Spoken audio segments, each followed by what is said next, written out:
There is a sentient pudding cube in the next God of War. I need you to sit with that for a second. I need you to inhale, exhale, and let that sentence wash over you like a Nordic breeze. There is a sentient gelatinous cube in the next God of War.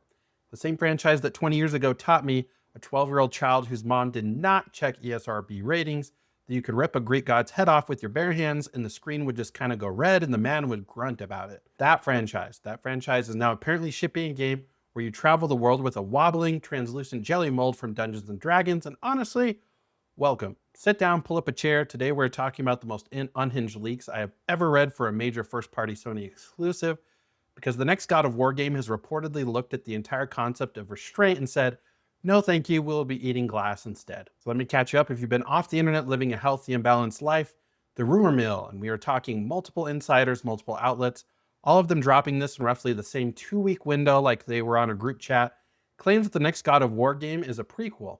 You will not be playing Kratos, you will not be playing Atreus, you will be playing Faye, as in Kratos' wife, as in Kratos' dead wife. The character whose entire role in Ragnarok was, she was a great mom and she made him a sandwich in a flashback once. That Faye. She is now the lead and she is not alone. She's reportedly rolling deep with Tyr, the Norse god of war, who in the last game spent 90% of his runtime being Odin in a Halloween costume. So that's our power duo, Faye and Tyr, buddy cop, prequel coded, fighting through the entire history of human civilization. Because here's where the leaks completely lose the plot. The next God of War allegedly is not just sticking to one mythology. It's reportedly featuring elements of Chinese mythology, Japanese mythology, and Mayan mythology, all in one game. I want you to read that again because when I read that, my eyes did a little stutter step. 3 culturally, geographically, philosophically unrelated pantheons crammed into one prequel story about a Norse woman. Imagine if Marvel announced the next Avengers movie was a Black Widow solo flick where she fights in feudal Japan and then the third act takes place in the actual Forbidden City. That is the level of swing they are taking, and listen, I'm not dunking on it yet. We will get to the dunking. I just genuinely want to know what the pitch meeting looked like. I want to know which exec walked in with the PowerPoint and said, guys, here's an idea. What if we put everything in it? And then everyone clapped. But the buffet does not stop at the mythology bar. Oh no. We have not even reached the truly cursed part, according to these leaks, and I want to keep reminding you these are leaks. Swallow the entire shaker of salt. Faye is going to have a companion that is, and I want to be very clear with my words here, a talking sword named Merlin.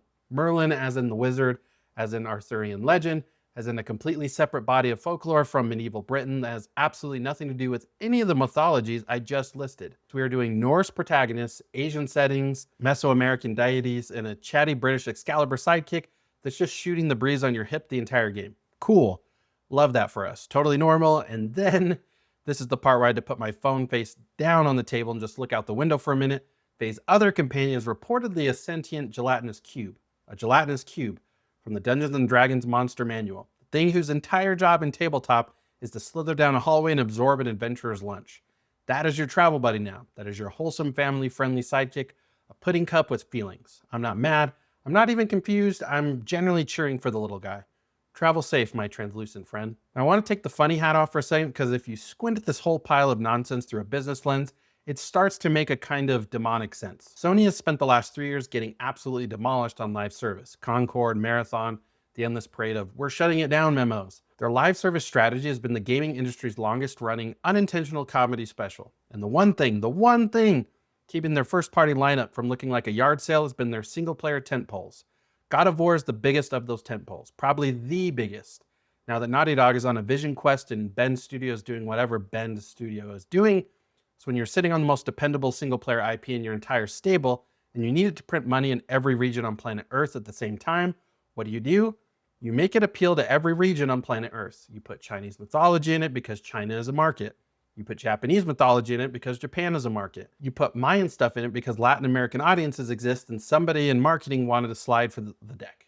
You're not making a video game anymore. You're making a global merchandising opportunity, wearing a leather skirt and screaming about a boy. And listen, I'm not even saying that's bad. Marvel ran this exact playbook for 10 straight years and made $80 bazillion. Give every region a hero, give every demographic a flavor, build the tentpole. The problem, and this is the moist little voice in the back of my brain that I cannot turn off, is that the 2018 God of War reboot did not work because it was big, it worked because it was tight.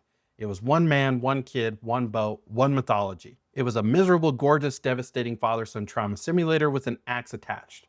The moment you start mixing in 3 pantheons, a wizard sword from a different millennium, and a D&D ooze monster, you are no longer making God of War. You are making Smite with a budget. And Smite is fine. Smite has its place, but Smite is a pantheon blender for a reason. Because the second you try to weave 12 mythologies into one cohesive narrative, you are writing phase 4 of the MCU. And we all sat in that theater, we watched it. We know how that ends.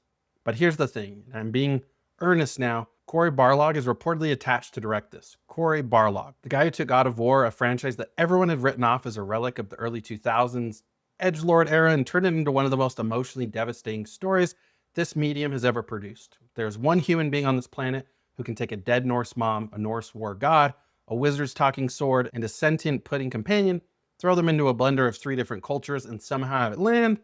It is that guy. He has earned the benefit of the doubt. He has earned the leather strap of credibility. So while I am clowning with love. I genuinely want this to be incredible.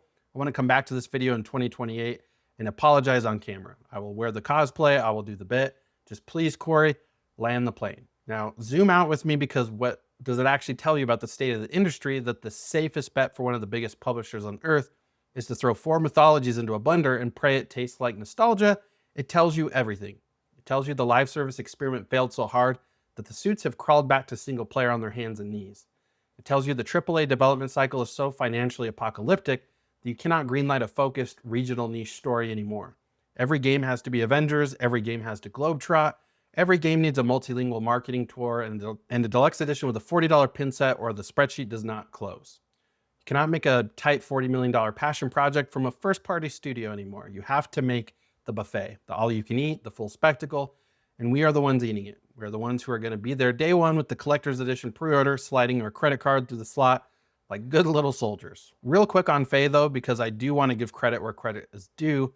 Bringing back a character who is basically just a memory in the Norse games and giving her her own arc is on paper a phenomenal idea. It's the kind of swing that if it connects, gets us the same way the 2018 game got us. But my one anxiety, is that Faye in Ragnarok was a vibe. She was a presence. She was a sandwich-making, axe-leaving, prophecy-having ghost. The minute you turn her into a playable character with a 4 Pantheon backstory and a magic sword sidekick, you risk turning her into a checklist instead of a person. The 2018 game worked because Kratos shut up for entire chapters.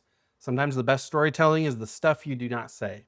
I just hope they remember that. I hope someone in that writer's room has the spine to push back on the 10th Mayan side quest and says, guys, maybe she just sits by a fire for a while. We'll see. So where does that leave us? We have a game that is not officially announced, starring a character who is officially deceased, exploring mythologies that have officially never appeared in this franchise, accompanied by a British wizard sword and a sentient jello. There's a non-zero chance Kratos shows up in a flashback at the end and just gravel whispers, I was the gelatinous cube the whole time. And honestly, that would slap. My Kratos impressions only get worse.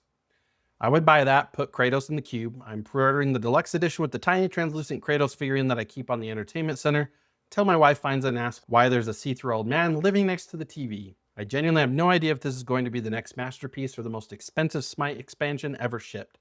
But I will tell you what, I'm going to be there day one to find out. Until then, there's your friendly neighborhood unhinged commentary guy reminding you to like, subscribe, and please, for the love of Tyr, do not let your gelatinous cube outside without supervision. He's just a little guy. He's doing his best, and I'll see you in the next one.